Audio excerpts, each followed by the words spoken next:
Do you think there's any validity to the ritvik position? The ritvik position took place on a very, very subtle plane in the summer of 1988, where the seed for the ritvik position was planted in the will of one of Prabhupada's godbrothers, who happened to be that so-called higher authority. It sprouted in 1990 when 4 initiated disciples of Srila Prabhupada, all Brahminically initiated, got together in a southern state and determined that the way that Prabhupada actually wanted was that the governing body commissioner and commission was to appoint ritvik acharyas, to recognize and appoint ritvik acharyas after his divine grace left physical manifest existence.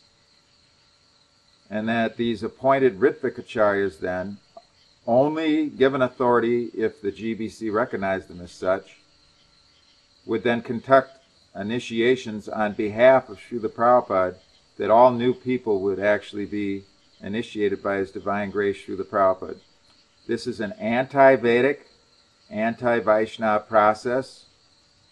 This is a concocted process based on the Sahajism known as Kartapaja, one of the 13 Sahajiya sects. But of course it's Neo-Kartapaja because it's in a context of the postmodern situation. Whereas the classical Sahajiyas were the time of Bhaktivinoda Thakur, those 13 Sahajiyas, of which Kartapaja was one of them. It was specifically listed there as a Sahajiya sect by Bhaktivinoda Thakur, and it is as such, anti-Vedic, anti-Vaishnava. The process is you develop, a person who's uninitiated develops enough genuine spiritual sincerity, enough genuine seriousness in spiritual life, develops some important prerequisite preliminary knowledge, and has to be lucky enough to be able to search out a guru, and when coming in contact with a spiritual master or guru, to recognize the guru, and then to do enough service in a submissive attitude, as we said before, with good inquiries and with the seva attitude, to be able to get the benediction that the guru will give diksha. This is the Vedic process. We are in a Judeo-Christian civilization in the West, in both Europe, Australia, and also in America, Canada. All of these countries are predominantly Judeo-Christian. Although that percentage and ratio is decreasing, it's still predominant. But at that time, when ritvik surfaced in 1990, the Christian way was very prominent in the West. So this is a type of so-called Christianity where Jesus Christ is apparently the real spiritual master of the Christians, and that these priests simply are conduits, but you don't receive anything from them except some good advice, etc. You don't surrender to them. But that's not the Vedic process. That's not the Vaishnava process.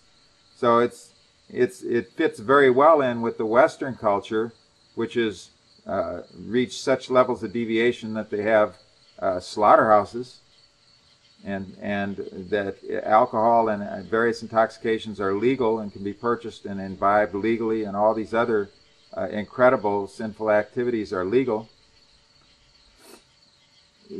This ritvik process has to be completely dismissed because Srila Prabhupada never substantiated it.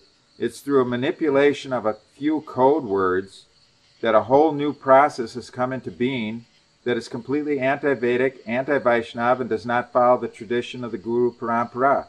It is because the people who are buying into ritvik, and also the devotees who promulgated and started ritvik and got it rolling, it is due to their insincerity in spiritual life that this has grown.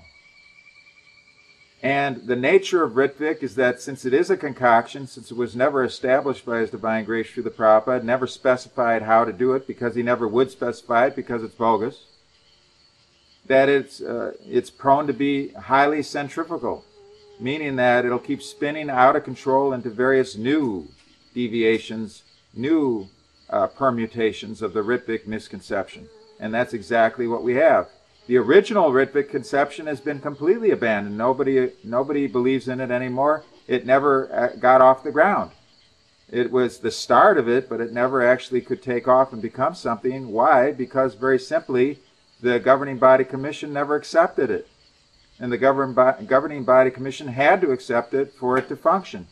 Because the key element was that ritviks could not just become ritviks because they say they're ritviks and conduct initiations so-called on behalf of a spiritual master who is no longer physically manifest. But the original theory that was promulgated was that Prabhupada established this so-called ritvik, but he established it on the basis that the governing body commission had to decide who was qualified to be a ritvik acharya. But they didn't accept it, so therefore it never even went to any level.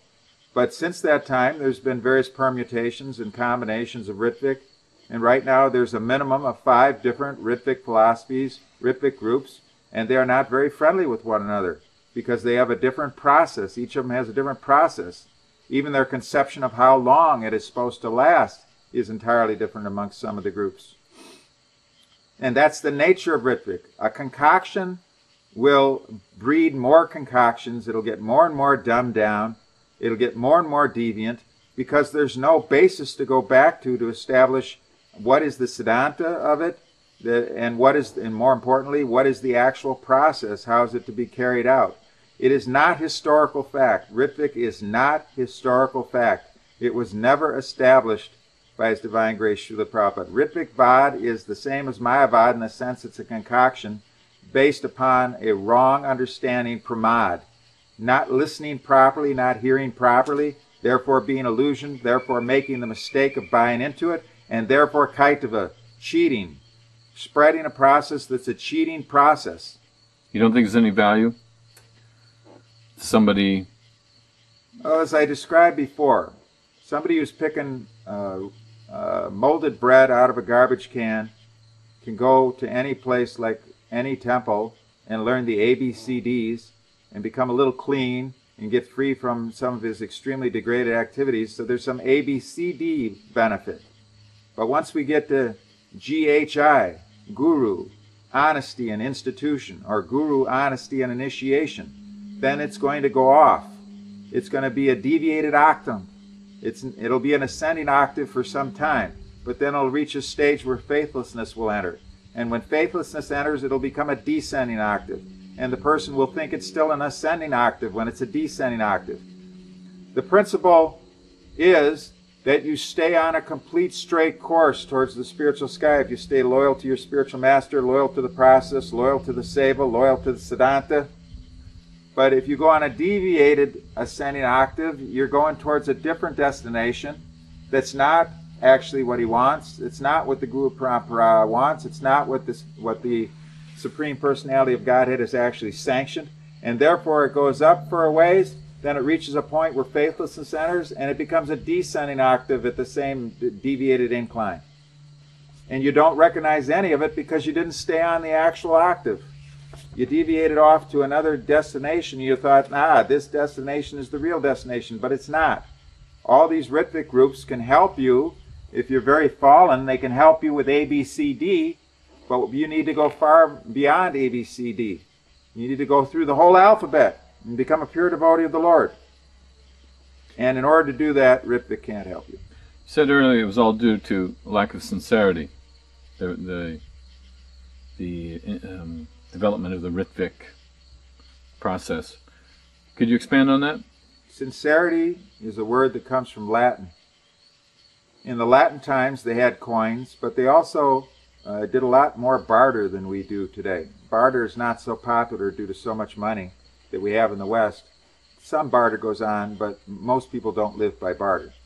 But at that time, in the Roman times, goods were bartered. If you wanted a winter's worth of wheat in order to eat, perhaps you had a very nice statue, and you could barter your statue for the bushels of grains, and the person who wanted that nice statue would make the deal.